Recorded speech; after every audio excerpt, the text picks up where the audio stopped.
Hello अस्सलाम वालेकुम। मेरी आवाज़ आ रही है? जो स्टूडेंट्स ऑनलाइन हैं प्लीज़ मुझे बताएं कि मेरी आवाज़ आ रही है और क्लियर आ रही है, बहुत स्लो तो नहीं है।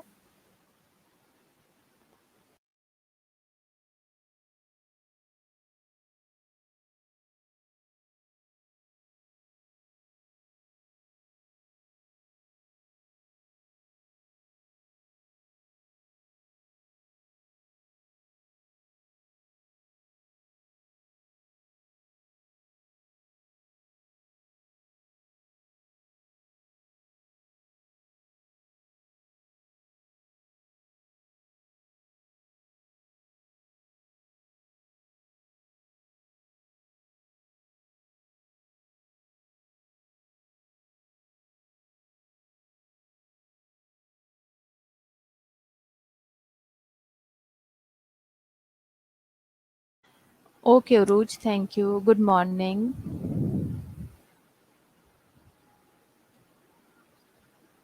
Only 3 students are here. जल्दी जल्दी से ज्वाइन कर लीजिए बेटा। क्लास फेलोज़ को मैसेज दीजिए और ताकि हम टाइमली अपना लेक्चर स्टार्ट कर लें। सब आ जाएं जल्दी जल्दी से।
वालेकुम अस्सलाम टू ऑल ऑफ यू। कैसे हैं आप सब?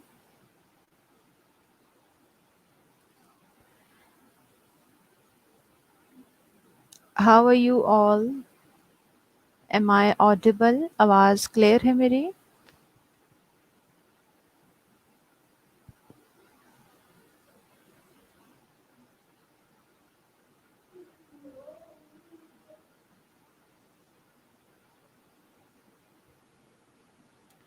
मैं भी ठीक हूँ जैनेट। Good morning Sara. चलें जी, I think it's almost 5 minutes we have been waiting for the students. Okay, thank you जी फॉर योर फीडबैक। तो अब I think 5 minutes are more than enough. Although you are 40 students and still 22 students are here, but it's wrong, 5 minute हो चुके हैं, आप लोगों को timely आना चाहिए। हम रिव्यू कर लें पहले, या what do you you people want? हमने आई थिंक एक दिन का गैप आया है हमारा, बीच में वीकेंड आए हैं, और उसके अलावा थर्सडे फ्राइडे को आप लोगों के साथ एचएन नहीं था। तो थोड़ा सा पहले रिव्यू कर लें चीज़ों को, या आपको याद है हम आगे अपना कंटिन्यू करें? बताएं, उस तरह से कर लेते हैं।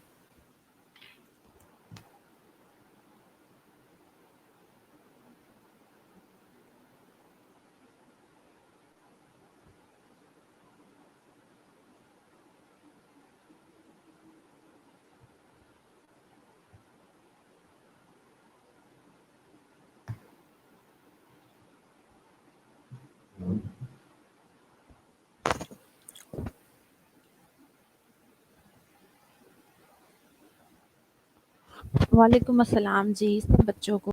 चलें, ठीक है, कुछ स्टूडेंट्स ने कहा है रिव्यू, काफ़ी सारे स्टूडेंट्स ने कहा है रिव्यू कर लें थोड़ा सा, तो चलें रिव्यू भी कर लेते हैं।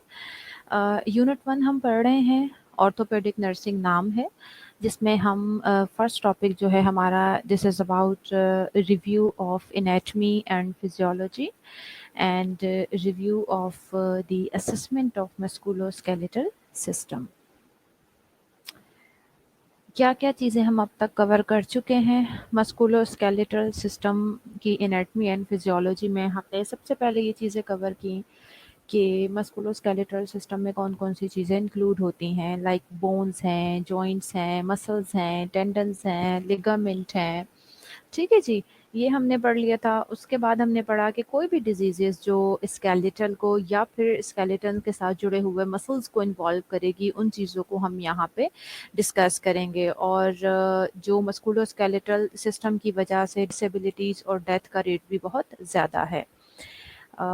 इसके अलावा हमने एनाटमी में ये पढ़ लिया था कि जी मस्कुलोस्केलेटल सिस्टम ऑब्वियसली हमारे जितने भी वाइटल ऑर्गन्स हैं, जैसे हमारा ब्रेन हो गया, हार्ट हो गया, लंग्स हो गया, इनको एक फ्रेमवर्क प्रोवाइड कर रहा है, प्रोटेक्शन प्रोवाइड कर रहा है। ठीक है जी। डिफरेंट हमने टाइप ऑफ बोन्स पढ़ ली थी कि हम ब्रॉडली इन बोन्स को 4 कैटेगरीज में डिवाइड करते हैं, जैसे फ्लैट बोन पढ़ी थी, लॉन्ग बोन पढ़ी थी, इर्रेगुलर बोन थी, और शॉर्ट बोन और स्मॉल बोन्स थी। फिर हमने ये देख लिया कि जी शेप्स, हमने ये चीज़ें डिस्कस कर ली थी कि डिफरेंट शेप्स जो होती हैं बोन्स की, वो उनके फंक्शन पर, उनके ऊपर जो प्रेशर एक्सर्ट हो रहा होता है उसके ऊपर डिपेंड कर रही होती हैं। फिर हमने लॉन्ग बोन का स्ट्रक्चर जो था, वैसे तो ख़ैर अच्छा ये भी हमने पढ़ लिया था कि bones obviously they are composed of cells, और मैट्रिक्स इनमें मौजूद होता है, मिनरल्स मौजूद होते हैं, और मोस्ट इम्पॉर्टेंट जो मिनरल था वो हमने डिस्कस किया कि कैल्शियम होता है, और उसके साथ फास्फोरस भी बहुत अहम है। लॉन्ग बोन का एक माइक्रोस्कोपिक स्ट्रक्चर आपको एनाटॉमी उसकी रिव्यू करवाने की कोशिश की थी हमने कि लॉन्ग बोन के जो दोनों एंड्स होते हैं दे आर कॉल्ड एपीफाइसिस, और दरमियान में जो शाफ्ट होती है दैट इज़ कॉल्ड डायाफाइसिस। इनके दोनों एंड्स पर कवर कर रहा होता है एक कार्टिलेज, जिसको हम आर्टिकुलेटिंग कार्टिलेज भी कहते हैं। फिर हमने आपको ये बताया था कि जो एपीफाइसिस और जो डायाफाइसिस होता है उसके दरमियान ग्रोथ लाइन मौजूद होती हैं, एंड बोन की भी ऑब्वियसली एक ब्लड सप्लाई होती है, वीनस ड्रेनेज होती है, प्लस जो दरमियान में जो शाफ्ट होती है उसमें एक कैनाल होती है जिसे हम मेडुलरी कैनाल कहते हैं, उसके अंदर बोन मैरो मौजूद होता है। ठीक है जी। रेड बोन मेरो और येलो बोन मेरो की बात हुई थी, जो स्पॉन्जी पार्ट होता है बोन का उसमें जो है रेड बोन मेरो होता है, जिससे ज़्यादातर जो ब्लड सेल्स बनते हैं उसकी फॉर्म यानी ब्लड सेल्स की फॉर्मेशन होती है। सेल के टाइप्स पढ़े थे डिफरेंट हमने, कि ऑस्टियोजेनिक सेल्स होते हैं जिन्होंने आगे जाकर ऑस्टियोब्लास्ट में कन्वर्ट होना होता है। फिर ऑस्टियोब्लास्ट है, उनका बेसिकली काम था बोन्स के बोन फॉर्मेशन करना बेसिकली, यानी ये बोन फॉर्मिंग सेल्स होते हैं। फिर ओस्टियोसाइट्स होते हैं जिनका काम है आपका जो मैट्रिक्स है उसको मेंटेन रखना, उसके अंदर जितने मिनरल्स हैं उनको इंट्रैप करके रखना। उसके बाद हमने पढ़ा कि ओस्टियोक्लास्ट है, अल्लाह ताला ने बड़ा खूबसूरत निज़ाम बनाया हुआ है कि ओस्टियो ब्लास्ट के साथ साथ यानी बोन फॉर्मेशन के साथ साथ ओस्टियोक्लास्ट भी रखे हैं अल्लाह ताला ने, कि जहाँ हमें बोन को ख़त्म करने की ज़रूरत है, बोन की रीजॉर्प्शन की ज़रूरत है, वहाँ ओस्टियोक्लास्ट आके अपनी एक्टिविटी स्टार्ट कर देते हैं। अच्छा, ये हम बहुत डिटेल में पढ़ चुके हैं माइक्रोस्कोपिक स्ट्रक्चर, तो आई थिंक इतना हमें वो करने की ज़रूरत नहीं है इसमें टाइम लगाने की। कॉम्पैक्ट बोन का अच्छा, कॉम्पैक्ट थोड़ा-सा ये रिव्यू हमने आपको करवाया था कि एक स्पॉन्जी बोन होती है, कॉम्पैक्ट बोन होती है। जो हार्डन बोन होती है उसे हम कॉम्पैक्ट बोन कहते हैं, और वो यूजुअली आउटर सरफेस की जो बोन होती है उसे हम कॉम्पैक्ट बोन कहते हैं, और इनर जो हमारी जो एरिया होता है उसे हम स्पॉन्जी बोन कहते हैं। फिर कुछ फिजियोलॉजी के पॉइंट ऑफ व्यू से पढ़ा था। बोन फॉर्मेशन होती है, यानी बोन बनने का प्रोसेस होता है, जिसे हम जैसे वहाँ पे ऑब्वियसली जो बोन है वो तो बर्थ से पहले ही स्टार्ट हो जाती है ना, बोन की फॉर्मेशन। ऑसिफिकेशन का प्रोसेस होता है, यानी वहाँ पे मिनरल्स आएंगे, जितनी भी कैल्शियम है, फास्फोरस है, उसकी डेफिशिएंसी है उसे फुलफिल करेंगे, मैट्रिक्स के साथ मिनरल्स को जो है ना जॉइंट करेंगे, और स्ट्रेंथन प्रोवाइड करना, जो उसमें कोलेजन मौजूद होता है, प्रोटीनेशियस कोलेजन होता है, उसका काम होता है। तो ये सारा कुछ बोन फॉर्मेशन के अंडर आ जाता है। उसके बाद बोन मेंटेनेंस की बात आती है। ऑब्वियसली बोन का सिर्फ बन जाना तो काफ़ी नहीं है ना बेटा, बोन की मेंटेनेंस भी होती है थ्रू आउट लाइफ। जब आप बच्चे होते हैं उससे देखें बोन की ग्रोथ स्टार्ट होती है, किस चीज़ से स्टार्ट होती है, जाहिर है बॉडी जिस तरह से बढ़ती जाती है उसी तरह से बोन का भी साइज़ बढ़ता जाता है, वो लेंथन भी होती है, स्ट्रेंथन भी होती है। फिर इसी तरह से तकरीबन 20-25 ईयर्स तक बॉडी में जितनी भी बोन्स होती हैं उनकी कंटिन्यू ग्रोथ होती रहती है। अगर हम ओल्डर एज में जाके बात करते हैं तो वहाँ ऑब्वियसली मिनरल्स वगैरह कम होना शुरू हो जाते हैं, बट वहाँ पे भी बोन की मेंटेनेंस की तो ज़रूरत होती है ना।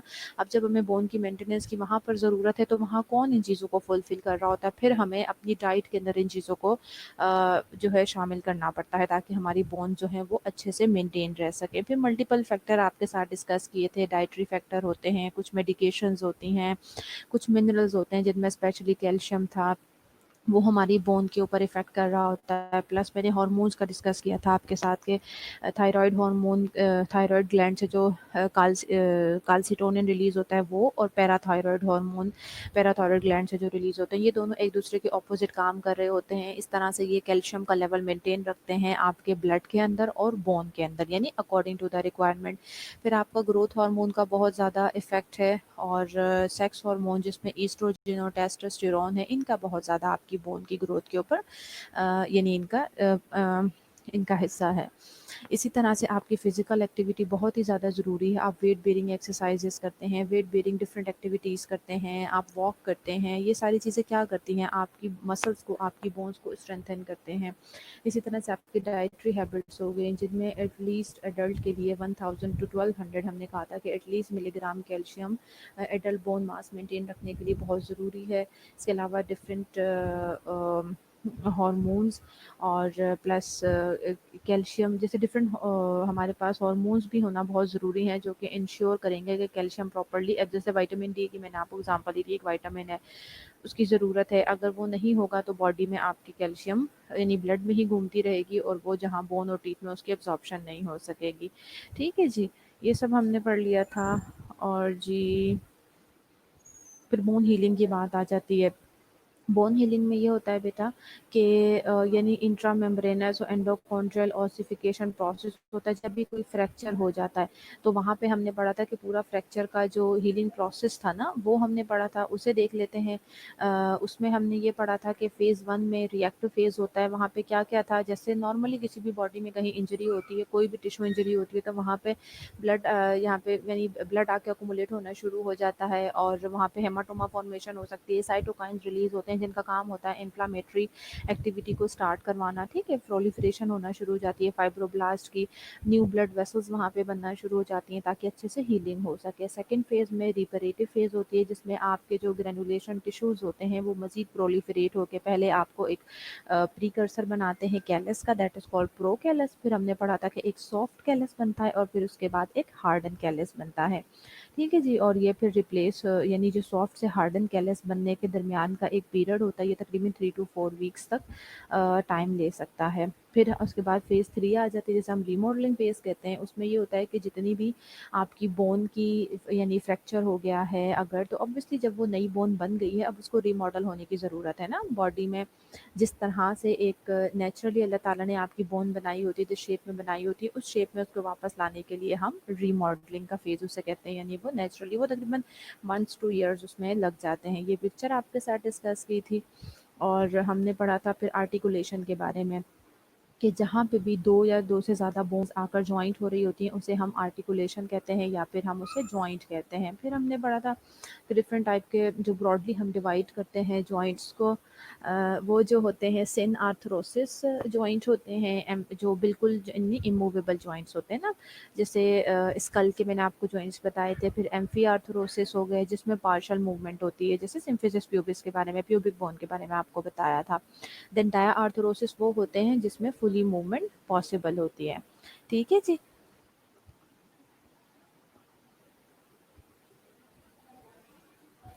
चलें जी, फिर डायआर्थरोसिस के डिफरेंट जॉइंट्स आपके साथ डिस्कस किए थे। बॉल एंड सॉकेट जॉइंट था, हिंज जॉइंट था, सैडल जॉइंट था, पिवट जॉइंट था, ग्लाइडिंग जॉइंट था। ये इनकी पिक्चर्स भी आपके साथ शेयर की थी हमने। अच्छा, थोड़ा सा ये भी हमें कभी कभी चीट कर जाता है सिस्टम। चलिए जी। अच्छा, फिर हमने कहा था बुरसा एक वर्ड यूज़ हुआ था, वो आपको बताना ज़रूरी था कि जी ये जो हमारे जॉइंट्स होते हैं जिनके अंदर आपको पता है साइनोवियल फ्लूइड होता है, जैसे नी जॉइंट हो गया, एल्बो जॉइंट हो गया।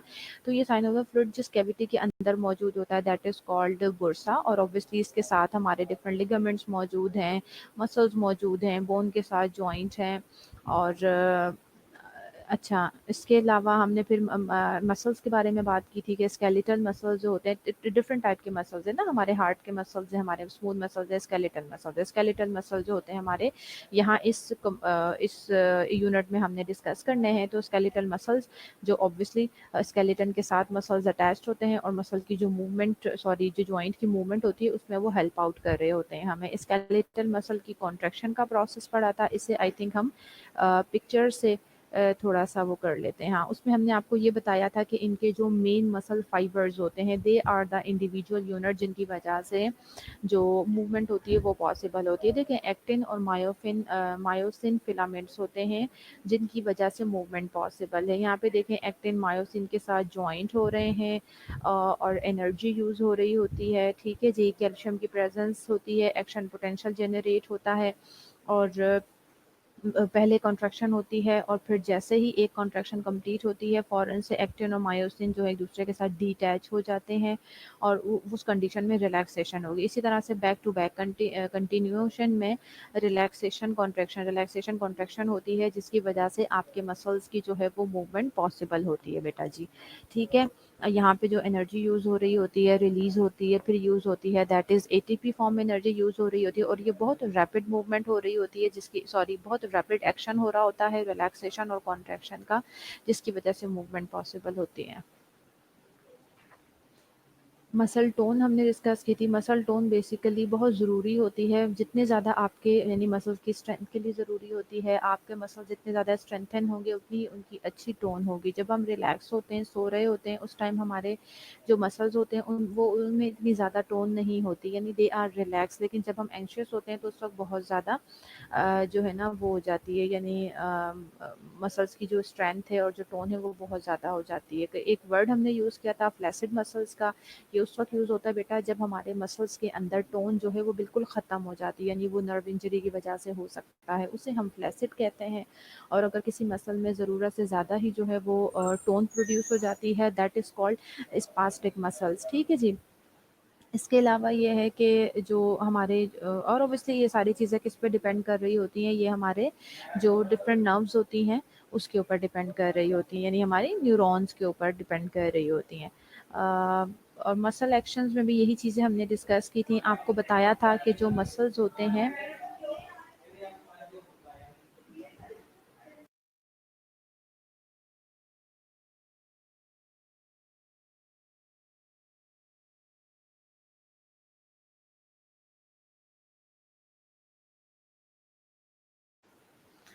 चले हमने ये डिस्कस किया था कि जो डिफरेंट हमारे मसल्स होते हैं ना स्केलेटन के साथ अटैच होते हैं, जाहिर है वो हमारी जॉइंट की मूवमेंट को पॉसिबल करते हैं। जो हमारी जॉइंट की मूवमेंट हो रही होती है उसमें जितने भी हमारे मसल्स होते हैं उसमें हमने कुछ टर्मिनोलॉजीज यूज़ की थी कि एगोनिस्ट होते हैं, एंटागोनिस्ट होते हैं, साइनर्जिस्टिक मसल्स होते हैं, जिनकी जो एक दूसरे के साथ मिलकर काम कर रहे होते हैं, और उसी की वजह से हमारे मसल्स की मूवमेंट पॉसिबल होती है। ठीक है जी। वो प्राइमरी मूवर्स होते हैं जो मूवमेंट को ओरिजिनेट करते हैं, उनके साथ जिन्हें हम एगोनिस्ट भी कहते हैं, और उनके साथ कुछ मसल्स होते हैं जो उनकी मूवमेंट को हेल्प आउट करते हैं, they are called synergist. After that जो उसके ऑपोजिट में मसल्स होते हैं, they are also helping out in the movement, but वो उसके ऑपोजिट में काम कर रहे होते हैं, एंटागोनिस्ट जिन्हें कहा जाता है। ये आपको एग्जांपल दी गई थी बाइसेप और ट्राइसेप मसल्स की। फिर ये मैंने आपके साथ मूवमेंट्स डिस्कस की थी, आपको पता होना चाहिए एबडक्शन क्या होती है, एडक्शन क्या होती है, प्रोनेशन क्या होती है, सुपीनेशन क्या होती है। जो मैंडिबल है इसकी मूवमेंट हमने आपके साथ डिस्कस की थी, प्रोट्रैक्शन और रिट्रैक्शन। फिर सरकमफ्रेंशियल मूवमेंट्स क्या होती हैं, रोटेशनल मूवमेंट्स क्या होती हैं, इन्वर्जन और ईवर्जन मूवमेंट्स क्या होती हैं, फ्लेक्शन और एक्सटेंशन मूवमेंट्स क्या होती हैं। ठीक है जी। फिर हमने ये पढ़ा था कि एक्सरसाइज, डिसयूज और रिपेयर और प्लस ग्रोथ के ऊपर इन दोनों चीज़ों का कितना इफ़ेक्ट है। ऑब्वियसली आप जितना अच्छा अपनी डाइट रखेंगे, डाइट मीन्स कि आप अपने जो यानी जो भी आपकी रिक्वायरमेंट है ना, कैल्शियम हो गया, डिफरेंट मिनरल्स होंगे, उन्हें अच्छा रखेंगे, और प्लस आप अपने मसल्स को और अपने स्केलेटन को यूज़ करते रहेंगे, तो ऑब्वियसली एक्सरसाइज करेंगे तो आपके स्ट्रेंथन होंगे मसल्स और आपका स्केलेटल सिस्टम। अगर आप उसको डिसयूज कर देंगे बिल्कुल, तो आहिस्ता आहिस्ता वो एट्रोफी की तरफ चले जाएंगे। और ऑब्वियसली जब कभी किसी को कोई इंजरी होती है, तो उस टाइम रेस्ट की ज़रूरत होती है, उस मसल्स को, उस बोन को रेस्ट की ज़रूरत होती है। और ऐसी कंडीशन में हम फिर जो आइसोमेट्रिक एक्सरसाइजेज होते हैं वो प्रेफर करते हैं, वो अपने पेशेंट्स को सिखाते हैं। अच्छा जी, असेसमेंट हमने पढ़ी थी, किसी को याद है कुछ? असेसमेंट शुरू कर ली थी हमने? किसी को याद है तो बताएं ज़रा। मैं तो काफ़ी आगे तक क्योंकि प्री रीड कर रही होती हूँ, तो मेरे माइंड से निकल जाता है कि मैंने कहाँ तक आपको पढ़ाया था। किसी को याद है कि असेसमेंट हमने स्टार्ट कर ली थी या नहीं?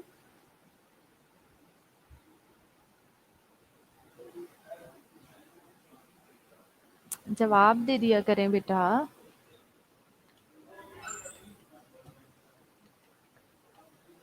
Yes ma'am.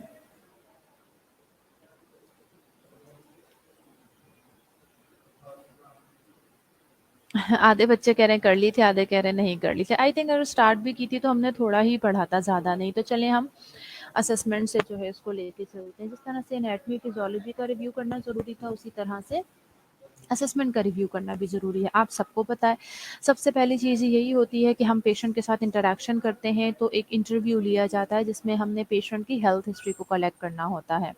ठीक है ना? सबसे पहले हम हेल्थ हिस्ट्री को शॉर्टली ले लेते हैं। The nursing assessment of the patient with musculoskeletal dysfunction includes an evaluation of the of the musculoskeletal disorder of the patient. सबसे पहले तो हमें इस चीज़ को आइडेंटिफाई करना है, पेशेंट की जो असेसमेंट होती है वो करते वक्त हमें सबसे पहले ये चीज़ आइडेंटिफाई करनी होती है कि पेशेंट, हाँ मुझे भी याद आ रहा है कि थोड़ा सा पढ़ाया था मैंने आपको एड्रेस। हमें सबसे पहले ये देखना होता है कि हमारे पेशेंट को कोई भी मस्कुलोस्केलेटल डिसऑर्डर है, जैसे फ्रैक्चर है या सिंपल स्ट्रेन, उसकी वजह से उसकी लाइफ में कितना डिसफंक्शन हो रहा है, यानी उसकी लाइफ के कितने ज़्यादा एक्टिविटीज़ हैं या काम है, उनसे कितना इफेक्ट हो रहा है। सबसे पहले तो हर किसी में हमें ये चीज़ आइडेंटिफाई करने की ज़रूरत है। और हम ये किस तरह से आइडेंटिफाई करते हैं, हम अपने पेशेंट से क्वेश्चन आंसर करते हैं। पेशेंट की जो कहना चाहिए कि सब्जेक्टिव डाटा होता है। अब ठीक है आवाज़ मेरी बेटा? पहले हमने नरजिस, अब ठीक है आवाज़?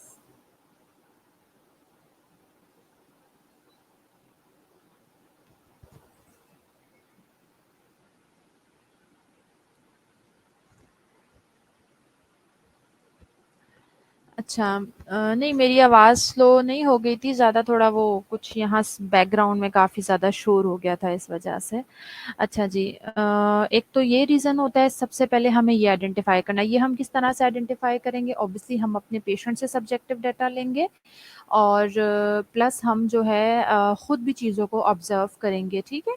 Next, the nurse is concern with assisting patient who have musculoskeletal problem to maintain their general health, accomplish their activities of daily living, and manage their treatment programme.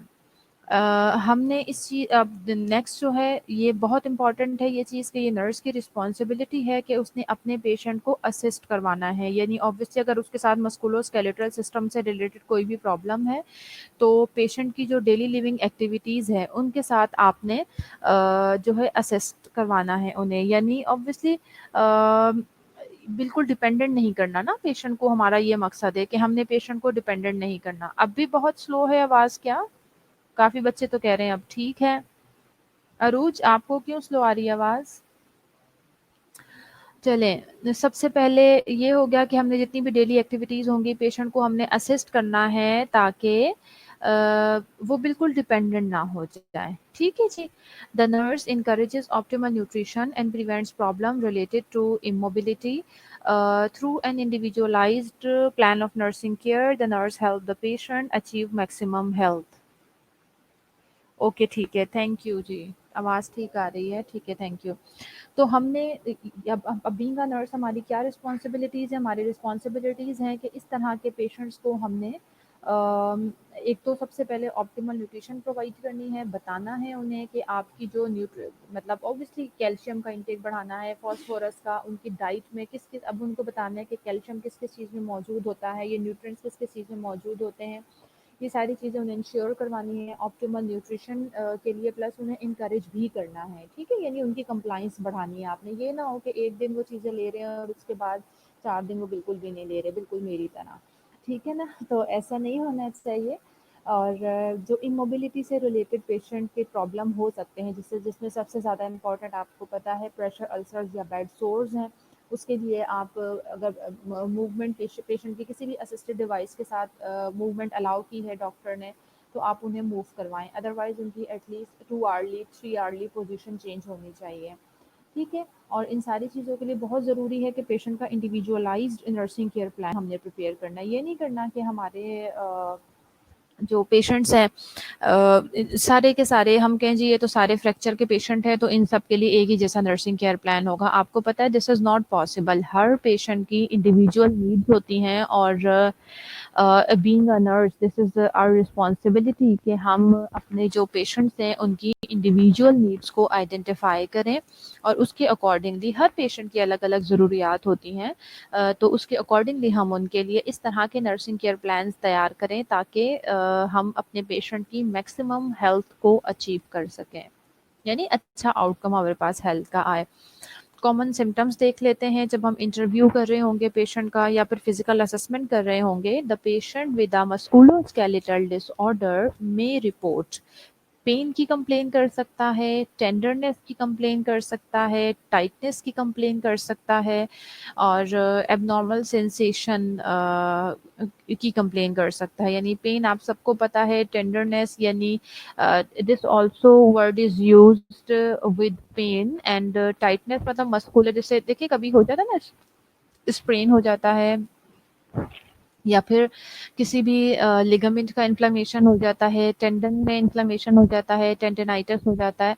तो ऐसी कंडीशन में क्या होता है, ऐसी कंडीशन में जो पेशेंट होते हैं उन्हें खिंचाव फील होता है यानी मसल्स में, टेंडन में। That condition is called tightness. इसके अलावा एबनॉर्मल सेंसेशन कौन कौन सी हो सकती हैं? टिंगलिंग सेंसेशन हो सकती है, पेशेंट को नमनेस हो सकती है। ये सारी कंप्लेंट्स आपका पेशेंट आपको कर सकता है। The nurse assesses and document this information. हम पहले पेन को थोड़ा सा डिस्कस कर लेते हैं। ये भी देखें हेल्थ असेसमेंट आपने वैसे तो डिटेल में सेकेंड ईयर का ही आपका सब्जेक्ट है, उसमें आपने ये सारी चीज़ें डिटेल में पढ़नी है। Pain. Most patients with disease and traumatic conditions or disorders of the muscles, bones, and joints experience pain. Bone pain is characteristically described as a dull, deep ache that is boring in nature, whereas muscular pain is described as soreness or aching and is referred to as muscle cramp. Patient आपको complain तो करेगा pen की, लेकिन obviously आपको जब तक आप characterise नहीं कर सकेंगे पेन को तो आपको कैसे पता लगेगा कि किस चीज़ का पेन हो रहा है पेशेंट को ना। तो बोन पेन आपको पता होना चाहिए कि थोड़ा डल पेन होता है, जबकि अगर मस्कुलर पेन होगा तो वो थोड़ा शार्प सा पेन होता है और यूजुअली बिल्कुल ऐसे होता है जैसे मसल क्रैम्प्स हो रहे हो। फ्रैक्चर का जो पेन है that is sharp and piercing, मतलब वो थोड़ा, अगर आप मरीज से पूछेंगे, जाहिर है आप तो उससे कॉमन लैंग्वेज में बात करेंगे ना, पेशेंट तो नहीं आपको बताएगा कि मुझे शार्प पेन हो रहा है या पियर्सिंग पेन हो रहा है। तो आपको अपने मरीज से पूछना होगा। इसके लिए ज़रूरी है कि आपको ये सारी चीज़ें जो हैं, इनकी कैरेक्टरिस्टिक्स जो है वो मालूम हो और आप एक कॉमन लैंग्वेज में अपने मरीज से पूछ सकें। तो फ्रैक्चर पेन जो है वो शार्प, और पियर्सिंग का मतलब होता है चुभने वाला पेन होता है, and it is relieved by immobilisation, यानी पेशेंट आपको बताएगा कि जब मैं रेस्ट करता हूँ या इसे इमोबाइल कर देता हूँ तो ये पेन हमारा रिलीव हो जाता है। शार्प पेन जो है it may also result from bone infection with muscle spasm और pressure on a sensory nerve. इस शार्प पेन की कंप्लेन वो पेशेंट भी कर सकते हैं, या हमारे पास इंडिकेट हो रहा होता है कि बोन का इन्फेक्शन है पेशेंट को, ठीक है जी, बोन इन्फेक्शन हो सकता है पेशेंट को, और मसल स्पैज्म की वजह से भी हो सकता है, और या भी ऐसा भी हो सकता है कि थोड़ी नर्व जो है वो कंप्रेस हो रही है, उसके ऊपर प्रेशर आ रहा है।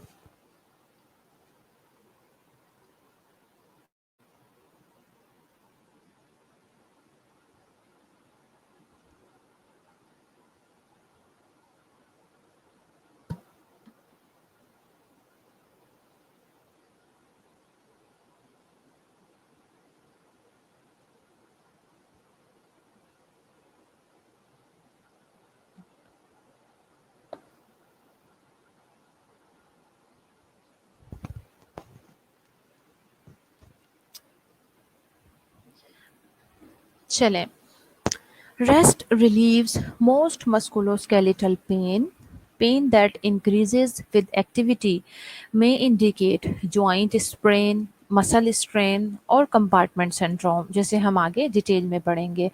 Whereas steadily increasing pain points to the progression of an infectious process such as osteomyelitis, a malignant tumor और न्यूरोवास्कुलर कॉम्प्लिकेशन। यानी सिंपल, अगर रेस्ट से रिलीव हो गया है तो ये इंडिकेट कर रहा होगा कि मस्कुलो स्केलेटल यानी रेस्ट कर लिया आपने, रिलीव हो गया है, तो जाहिर है it might be due to the कोई जॉइंट का स्प्रेन है, मसल स्ट्रेन है, क्योंकि आपने रेस्ट किया तो वो रिलीव हो गया। लेकिन अगर कुछ ऐसा पेन है जो एक कंटिन्यूटी के साथ स्पीडली इंक्रीज करता है, प्रोग्रेशन होती है उसकी, तो इट विल बी इंडिकेटिंग कि गॉड फॉरबिड कोई ट्यूमर है, या फिर न्यूरोवास्कुलर कॉम्प्लिकेशंस हो सकती हैं, या फिर इन्फेक्शन हो सकता है बोन का, दैट इज कॉल्ड ओस्टियोमाइलाइटिस।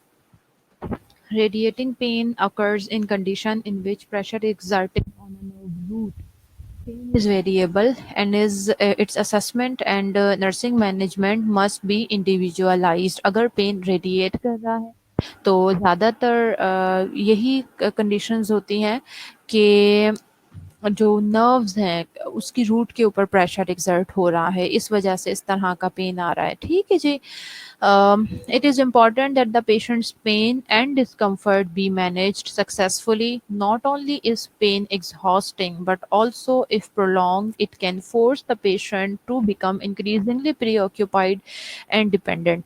देखें, बहुत ज़रूरी है पेशेंट को का पेन रिलीफ करवाना, पेशेंट का डिस्कम्फर्ट ख़त्म करवाना, पेशेंट को कंफर्ट प्रोवाइड करना, ये सबसे ज़्यादा इम्पॉर्टेंट और सबसे ज़्यादा ज़रूरी बात है। ठीक है जी, इस चीज़ को आपने अपनी नर्सिंग लाइफ में हमेशा याद रखना है। ये नहीं है कि आपका पेशेंट अगर आपसे कंप्लेन कर रहा है कि जी मुझे पेन हो रहा है, तो आप कहें हाँ जी इसका तो काम ही यही है, इसको हर वक्त पेन होता रहता है, ये तो यही कंप्लेन करता है। नो, पेशेंट का पेन और डिस्कम्फर्ट को मैनेज करना बहुत ही ज़्यादा ज़रूरी है। ठीक है, क्योंकि ज़ाहिर है पेन की वजह से अगर बहुत प्रोलॉन्ग पेन रहेगा तो पेशेंट को स्ट्रेसफुल हो सकता है, पेशेंट प्रियोकुपाइड हो सकता है।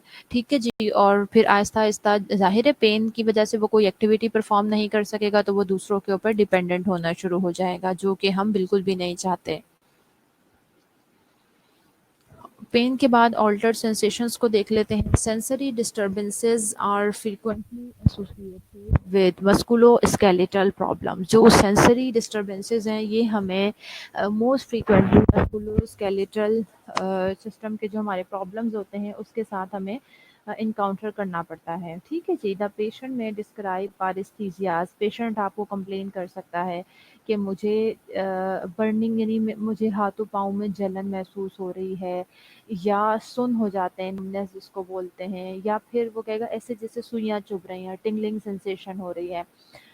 दी सेंसेशंस में बी कॉज्ड बाय, इसके रीजंस क्या हो सकते हैं बेटा? इसके रीजंस ये हो सकते हैं कि नर्व्स के ऊपर प्रेशर बढ़ रहा है, या फिर वहाँ पे सर्कुलेटरी इम्पेयरमेंट है, यानी ब्लड की सर्कुलेशन कम हो रही है। आपने ये चीज़ नोटिस की होगी ना कि अगर हम कभी ज़मीन पे या कहीं भी बैठे हुए हैं, अगर हम अपना एक पाँव अपनी बॉडी के नीचे बाय मिस्टेक या वैसे ही उसको दबा के बैठ जाते हैं, हमारी बॉडी का प्रेशर उसके ऊपर पड़ता रहता है, तो वहाँ बॉडी में जो ब्लड सप्लाई है वो कम हो जाती है। फिर जब हम उठते हैं तो हमें भी ये सेंसेशन फील होती है, हमें लगता है हमारा पाँव जो है वो नम हो गया है, उसमें सुइयाँ चुभना शुरू हो गई हैं, टिंगलिंग सेंसेशन हो गई। तो इसी तरह की चीज़ें जो है वो हमारे पेशेंट्स के साथ भी हो सकती हैं। इसके अलावा सॉफ्ट टिश्यू स्वेलिंग और direct trauma to these structures can impair their functions, यानी ऑब्वियसली आपके सॉफ्ट टिश्यूज़ की कोई डैमेज हो गया, कोई ट्रॉमा हो गया, उसकी वजह से स्वेलिंग हो सकती है और आपके जो फंक्शंस है वो इम्पेयर हो सकते हैं।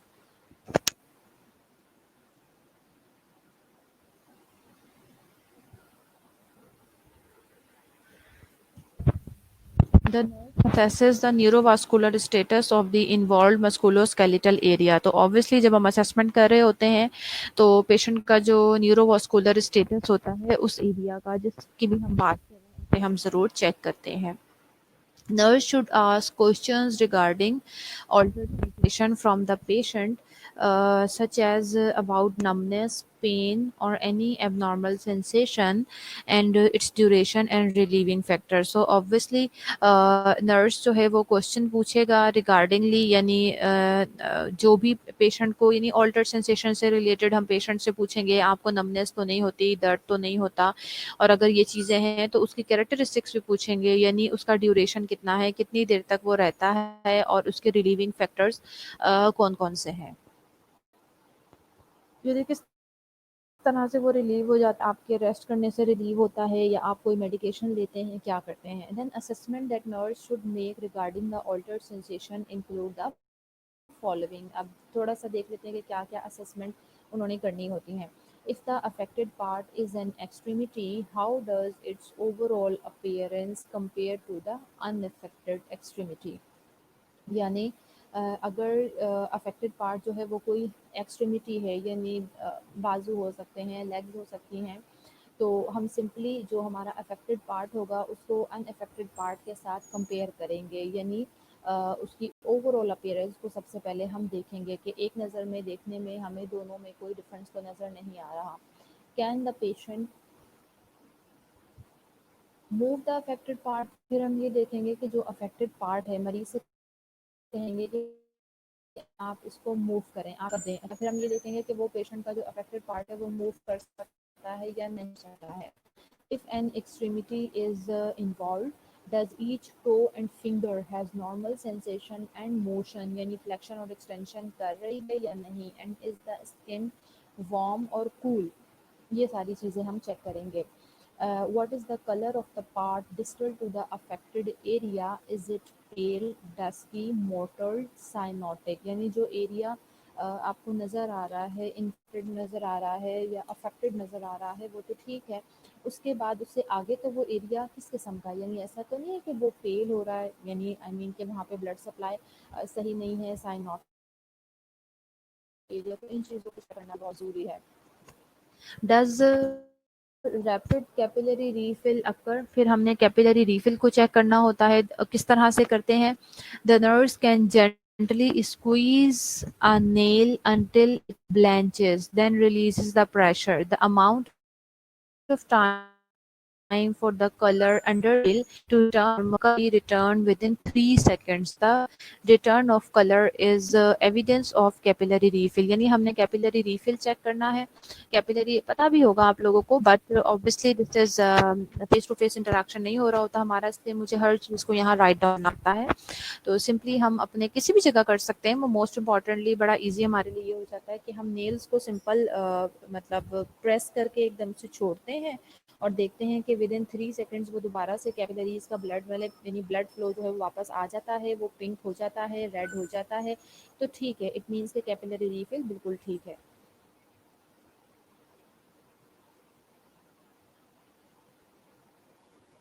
फिर इसके साथ आपने पल्स को भी चेक करना है, इसी तरह से अफेक्टेड एक्सट्रीमिटी की पल्स को चेक करना, उसको कंपेयर करना है दूसरी जो यानी जो अनअफेक्टेड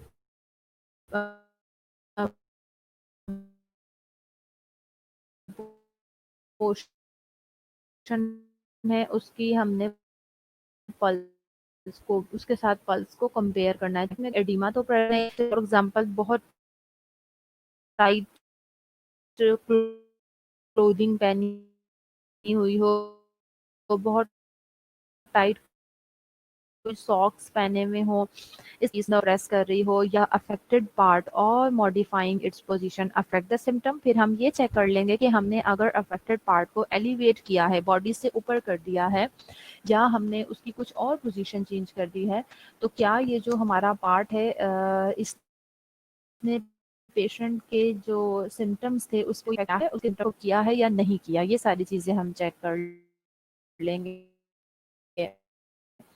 फिर पेशेंट की past health, social and family history लेना बहुत ज़रूरी है। When assessing the molosis get to include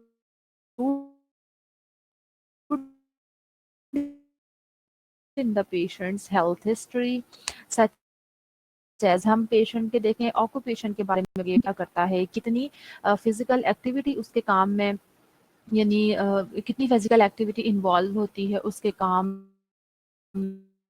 में, वेट ज़्यादा तो नहीं उठाते,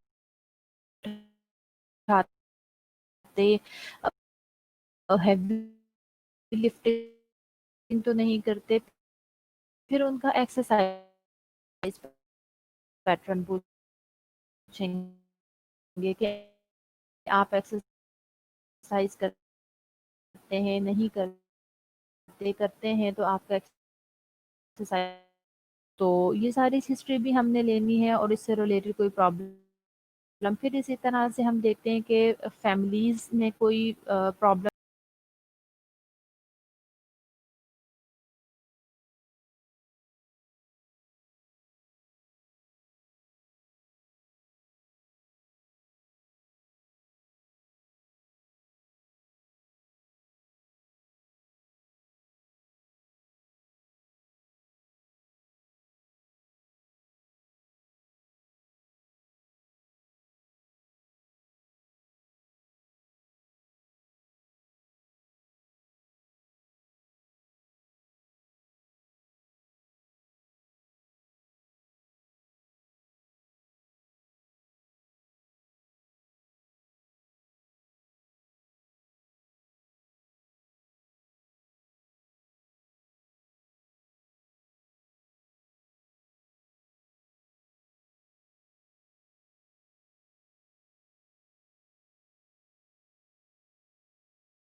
अच्छा जी, हम ये पढ़ रहे थे कि इनकी जो कोई जेनेटिक एबनॉर्मेलिटीज हैं। जी बिल्कुल ठीक कहा अक्सा ने कि थोड़ा सा सब्र कर लिया करें, वो एकदम से सिग्नल ड्रॉप हो गया था तो वो रूम लेफ्ट हो गया था, 1 मिनट लगता है मुश्किल से, तो मैं वापस आ जाती हूँ। ठीक है जी, तो एकदम से ना परेशान हो जाया करें, आप लोग ढेर सारे मैसेजेस करना शुरू कर देते हैं। चलें, हमने ये सारी चीज़ें पेशेंट की पूछनी है और उसके अकॉर्डिंगली फिर हमने पेशेंट का इंडिविजुअल प्लान जो है वो बनाना है। फिर आ जाती है फिजिकल असेसमेंट, जिसमें हमने उनकी फिजिकल एग्जामिनेशन करना होता है। An examination of the musculoskeletal system ranges from a basic assessment of functional capabilities to the sophisticated physical examination maneuvers that facilitate diagnosis of a specific bone, muscle and joint disorder। यानी हम 42 repeat, क्या 42 repeat कर दूं? Slide कह रहे हो 42 number repeat कर दूं?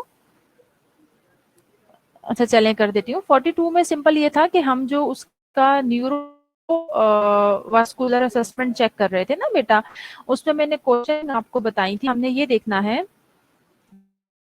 कि जो अफेक्टेड, या हमने कंपैरिजन करना है एक्सट्रीमिटीज का, तो हमने उसमें ये देखना है कि जो अनअफेक्टेड पार्ट है उसको हमने अफेक्टेड पार्ट के साथ कंपेयर करना है। उसमें जैसे आप पल्स को पल्पेट करके देख लीजिए, ठीक है, पल्स को कंपेयर करना है हमने दोनों में, प्लस एडिमा मौजूद नहीं है। फिर हमने ये देखना है कि पेशेंट कोई कॉन्स्ट्रक्टिव डिवाइसेस जैसे तो जैसे क्लोथिंग की एक एग्जांपल है, बहुत एक्स्ट्रा फिटिंग में क्लोथिंग तो नहीं पहनी हुई, या फिर बहुत कोई स्टॉकिंग बहुत ज्यादा जैसे सॉक्स वगैरह हो गए बहुत ज्यादा कॉन्स्ट्रिक्टिव पहने हैं, तो ऑब्वियसली बेटा वो नर्व को भी प्रेस कर सकते हैं और ब्लड को भी प्रेस कर सकते हैं, वेस्कुलर कॉम्प्रेशन कर सकते हैं।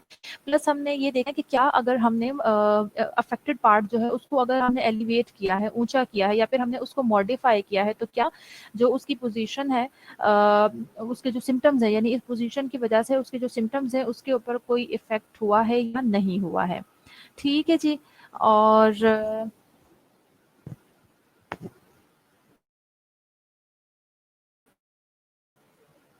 इस पे पोस्ट के ऑक्यूपेशन के बारे में आपने पूछना है पेशेंट के।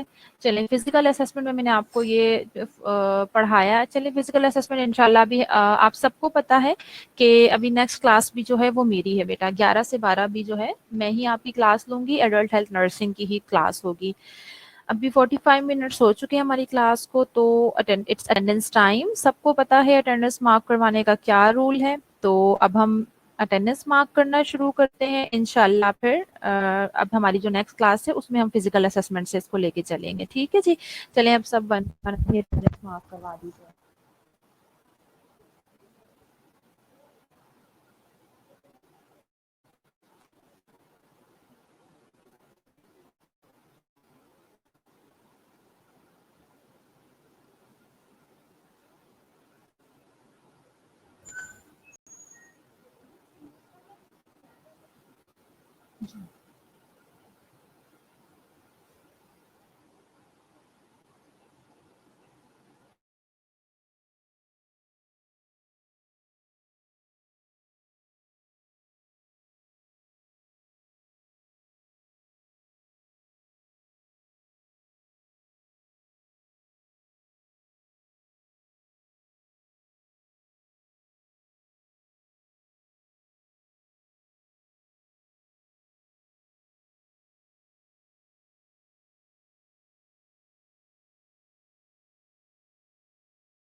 आज तो जॉन ने बड़ी जल्दी अटेंडेंस मार्क करवा ली है भाई फाइनली। 26 रोल नंबर, वरना जॉन को हमेशा एंड में याद आता है अटेंडेंस मार्क करवाना। ऐसा ही है ना। 52 फिजा, फिजा की अटेंडेंस हो गई। Junaira roll number 50 Junaira. उसके बाद कौन है जी? जुनैरा के बाद 31 निम्रा। ओके निम्रा। और 33 राबिया। आई थिंक राबिया आपकी हो चुकी है ना, एक बार बोलें बेटा प्लीज। 20 मारिया। 20 मारिया। और 21 भी मारिया है। 6 पे अरूज हैं। ओके प्रेजेंट हो गई आपकी जेनेट, रोल नंबर 12 जेनेट की भी अटेंडेंस हो गई। 53 पे अक्सा है। अक्सा के बाद 7 हो चुकी है, बार बार ना लिखें। Arooj. Zeb 47। Zebunnisa. Aqsa roll number 5। Nisa, Safia roll number 40,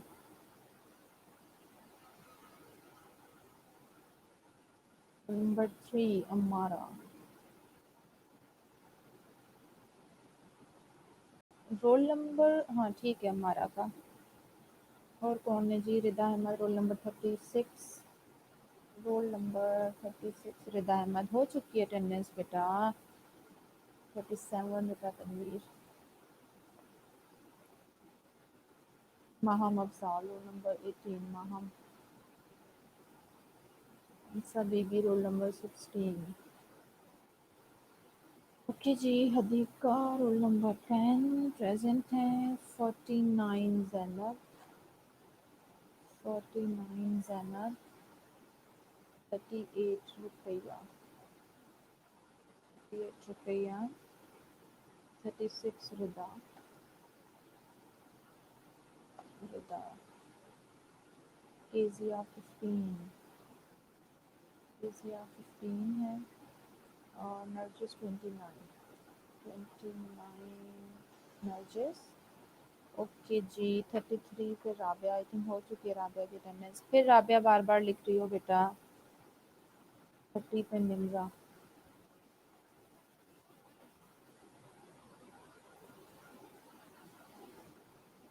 आज 47 जेबुन निसा, वो प्रेजेंट नहीं है क्या? नफीसा ताहिर 28, नफीसा की भी हो गई अटेंडेंस। कुरकुलैन 32, ठीक है जी। रोल नंबर 36 रिदा हो चुकी है, मगर रिदा ने बार बार अटेंडेंस मार्क करवानी है। आप बार बार भी मार्क करवा लेना तो एक ही दिन की मार्क होगी। 43 शुबाना, मदीहा, मदीहा रोल नंबर नहीं पता अपना? रोल नंबर नहीं मालूम आपको? मदीहा फातिमा, 17 रोल नंबर है आपका मदीहा फातिमा। यासिर की भी अटेंडेंस हो गई है जी। और कौन है? रिदा अहमद, रिदा को पता नहीं। केजिया भी हो चुकी है, मदीहा भी हो गई है। महकुन निसा आपकी हो गई बेटा, कर दी मार्क महकुन निसा। मदीहा आपकी भी हो गई है। साफिया, साफिया शमशेर नाम है ना, आपकी भी हो गई है। और कौन है? 42 सारा, सारा आपकी भी हो गई है 42 पे। नरजिस फातिमा, नरजिस आपकी भी हो गई है अटेंडेंस। ज़ेब शबाना, नरजिस, ज़ेब, मदीहा, राबिया, सारा मोरिस आपकी अटेंडेंस हो गई है। राबिया अहमद 36 आपकी भी हो चुकी है। राबिया 33, मैं तो निसा की भी हो गई है। अक्सर लियाकत, अक्सर लियाकत आपकी भी हो गई। 36 आ रहे हैं मेरे पास स्टूडेंट, चेक कर लेते हैं। 15, 16, 17, 18, 19, 20, 21, 22, 23, 24, 25, 26, 27, 28, 29, 30, 31, 32, 33, 34, 35, 36। ओके, सबकी अटेंडेंस हो गई है। आज बहुत कम स्ट्रेंथ है स्टूडेंट्स की। नेक्स्ट क्लास में आ जाएं सब, ठीक है?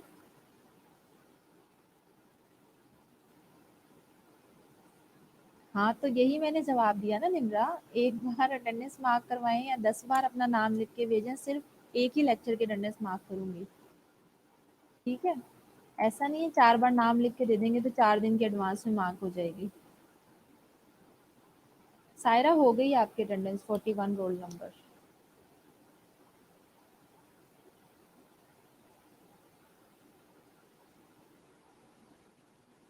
जी खान साहब आपकी भी हो गई है।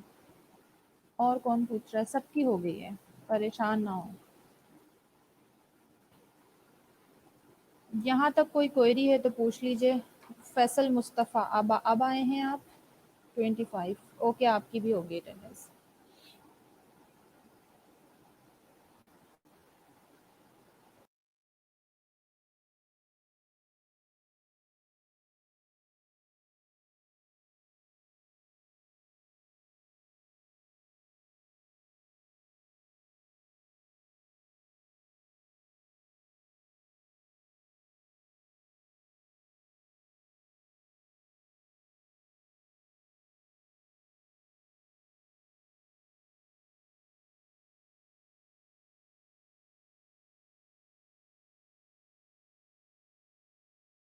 सारा बेटा नेक्स्ट लेक्चर भी अभी AHN का है ना, तो वो कंप्लीट करके फिर हम एक साथ जितना भी आज हमने पढ़ा होगा उसे समराइज कर लेंगे। अच्छा ज़ैनब रिजवान को कोई क्वेरी है कि उनका रोल नंबर कंफर्म कर दूं? अच्छा ज़ैनब बता देती हूँ बेटा।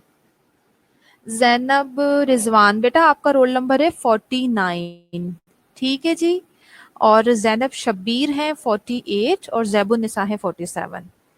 चले जी, अभी हमारा टाइम फिनिश हो गया है, दोबारा से हम लॉग इन होते हैं और आप 10 to 15 मिनट्स का ब्रेक ले लीजिएगा, but I have to log in.